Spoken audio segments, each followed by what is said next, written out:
Supertech twin towers के demolition से लोगों की सेहत पर क्या इफेक्ट पड़ सकता है, आइए जानते हैं डॉक्टर से।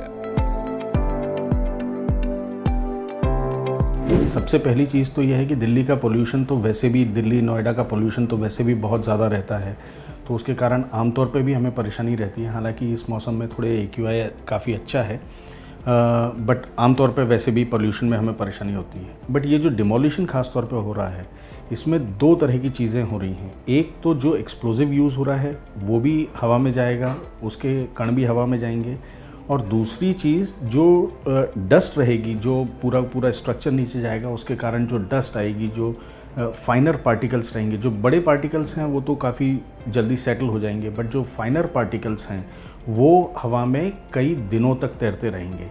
फिर उसके बाद अगर बारिश आ गई तो उससे थोड़ा सा मौसम साफ़ हो सकता है, या हवा तेज़ चली तब मौसम साफ़ हो सकता है। तो हमें ये देखना होगा कि वो जो डिमोलिशन साइट है और उसके आसपास की जो सोसाइटीज़ हैं, जो उसके आसपास की कॉलोनीज़ हैं, वहाँ पर प्रदूषण का स्तर अचानक से बहुत बढ़ जाएगा, और मुझे लगता है कि ये काफ़ी दिनों तक रहेगा। और जिस तरफ की हवा है वो हवा उन पोल्यूटेंट्स को, उन डस्ट पार्टिकल्स को अपने साथ लेके जाएगी, तो उस रास्ते में जितनी भी कॉलोनीज़ आएंगी वहाँ पर भी काफ़ी हद तक प्रदूषण बढ़ सकता है। तो जो हमें नॉर्मली प्रदूषण के दुष्प्रभाव देखने को मिलते हैं, शायद उसी तरीके से हमें यहाँ पर भी देखने को मिलेगा।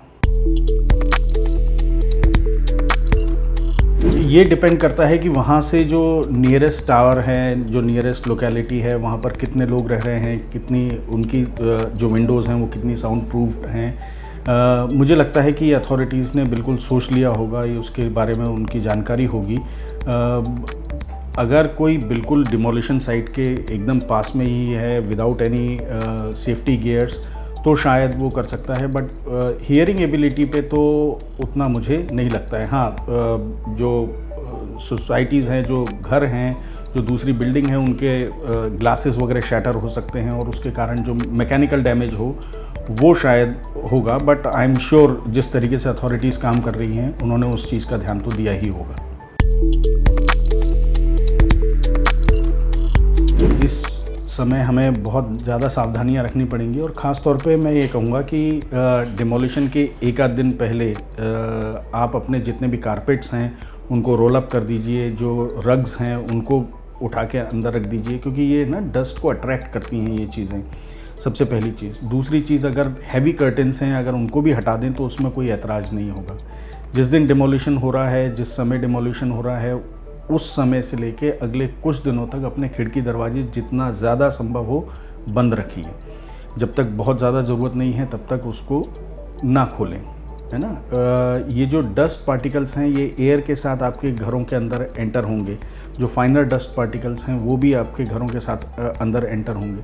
जो थोड़े से बड़े पार्टिकल्स हैं वो धीमे धीमे करके सेटल हो जाएंगे, जो आपकी अपहोल्स्ट्री, आपके फर्नीचर, आपकी फ्लोर्स पे और तमाम उन चीज़ों पे, फर्नीचर्स पे आपके वो सेटल डाउन हो जाएंगे।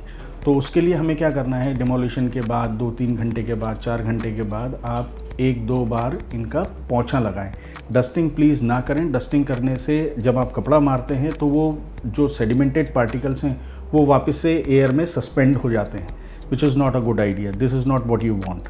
ठीक है, तो उसके लिए आप गीले कपड़े से उसको पोंछें, जो ज़मीन है उस पर पोंछा लगाएं, या वैक्यूम क्लीनिंग करें, दोनों में से कुछ भी कर सकते हैं।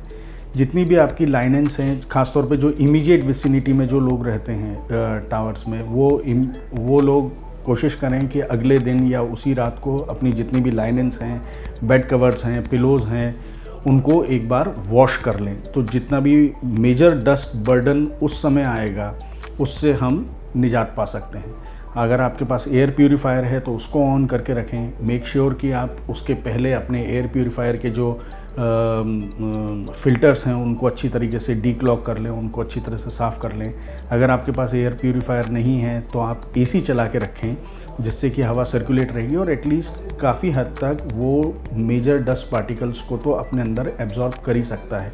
उसका भी फ़िल्टर आपको पहले, डिमोलिशन के पहले और एक आध दिन के बाद आपको उसको साफ़ करना पड़ेगा। जिस दिन डिमोलिशन हो रहा है उस दिन और उसके बाद मैं ये समझाइश दूंगा आप लोगों को कि जितना ज़्यादा से ज़्यादा अपनी जो डेली हाइजीन है उसको आप बना के रखें। एक आध बार एक्स्ट्रा अगर नहाना हो तो उसमें कोई ऐतराज़ नहीं है। बार बार अपने हाथ मुंह जो हैं वो पानी से लगातार धोते रहें, जिससे कि जो भी डस्ट पार्टिकल आपके चेहरे पे सेडिमेंट हो रहे हैं, जो आ रहे हैं, वो उनसे हमको निजात मिल सके। ये ख़ास तौर पे उन लोगों के लिए होता है, उनके लिए मैं कहना चाहूँगा जो डिमोलिशन साइट है उसकी जो एग्जैक्टली विसिनिटी में रहते हैं, या जो स्ट्रीम ऑफ विंड आ रही है उस रो में जो सोसाइटीज़ और कॉलोनीज़ आ रही हैं, उनके लिए अगर आपको विजिबल डस्ट दिखती है जो कि रोज़ाना की अपेक्षाकृत ज़्यादा है, तो इन सब चीज़ों की आपको सावधानी रखनी पड़ेगी। सामान्य लोगों में ख़ास तौर पे जो बच्चे हैं, जो वृद्धजन हैं, जिनको ऑलरेडी लंग्स की प्रॉब्लम है, एस्थमा है या कोई दूसरी कार्डियक या डायबिटीज़ संबंधी प्रॉब्लम है, उनमें ये ज़्यादा लक्षण देखने में आ सकते हैं, उनको लक्षण देखने में मिल सकते हैं। आँखों में जलन, इचिंग होना, स्किन पे इचिंग होना, खांसी होना, सोर थ्रोट होना, रनिंग नोज, स्नीजेस, ये तमाम सारी प्रॉब्लम आ सकती हैं। या जनरलाइज्ड बॉडी एक या फीवरिश फीलिंग, ऐसी प्रॉब्लम होने की संभावना है। अगर थोड़ी जनरलाइज्ड बॉडी एक, फीवरिशनेस अगर हो रही है तो पैरास्टामोल अगर कॉन्ट्राइंडिकेटेड नहीं है आपके लिए तो आप वो ले सकते हैं एक आध गोली।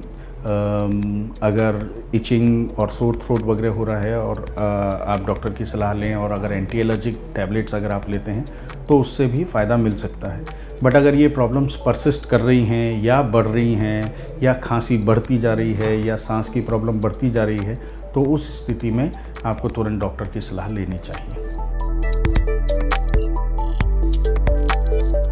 जैसे कि हम देख रहे हैं, ये एस्थमा या सिगरेट स्मोक रिलेटेड COPD वाले जो पेशेंट्स हैं और दूसरी लंग्स की जो प्रॉब्लम वाले पेशेंट्स हैं, उनको वैसे भी देखा जाता है कि इस मौसम में और जो आने वाले समय में जो पोल्यूशन बढ़ने वाला है उसमें वैसे भी परेशानियां होती हैं।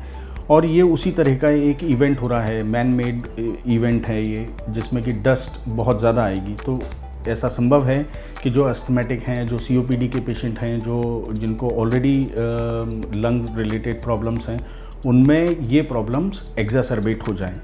मेरी सलाह ये रहेगी कि जिस दिन डेमोलिशन हो रहा है उस दिन अगर आपको आपके डॉक्टर ने इन्हेलर्स दिए हुए हैं, COPD के पेशेंट्स हैं या अस्थमा के पेशेंट्स हैं, अगर इन्हेलर दिए हुए हैं तो उनकी फ्रीक्वेंसी जिस दिन डेमोलिशन हो रहा है उस दिन से अगले 3 से 4 दिनों तक आप बढ़ा दें।